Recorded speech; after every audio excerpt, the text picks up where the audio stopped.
ఇప్పుడు తాతకు నాయనకి లేనిది మీకు ఎట్లా వచ్చింది మరి?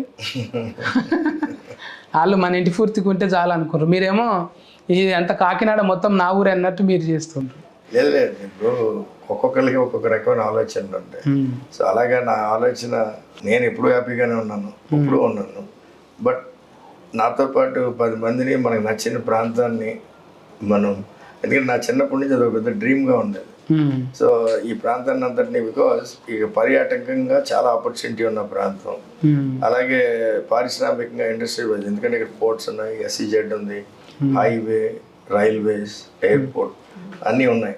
సో ఇవన్నీ కూడా చాలా చాలా సూటబుల్ ప్రాంతం. సో నేను విదేశాలు, యూరోప్ రెగ్యులర్గా వెళ్తా ఉన్నప్పుడు కూడా చాలా మంది మా బిజినెస్ పార్ట్నర్స్ కానీ అసోసియేట్స్తో కూడా నేను చెప్తా ఉన్నాను. సో నేను ఇక్కడికి తీసుకొచ్చి వాళ్ళతో పెట్టుబడులు పెట్టించాలని ఆలోచన ఎప్పటి నుంచో చేస్తూ ఉన్నాం.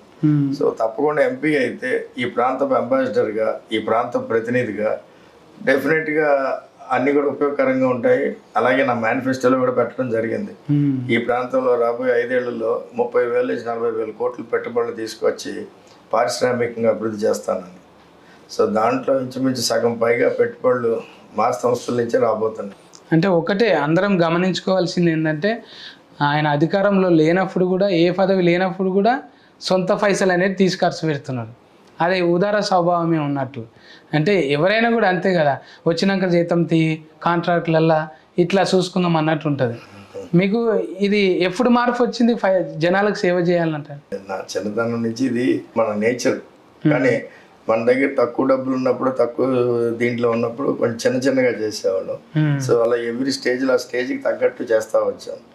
సో ఆ దేవుడి ఆశీస్సులతో మేము కూడా ఎదుగుతూ ఉన్నాం, మన సైజులు ఎదిగినట్టే. సో ఆ ఎదుగుదలలో ఈ కార్యక్రమాలు కూడా అలాగా చేయడానికి ఆస్కారం వచ్చింది. Please subscribe .news.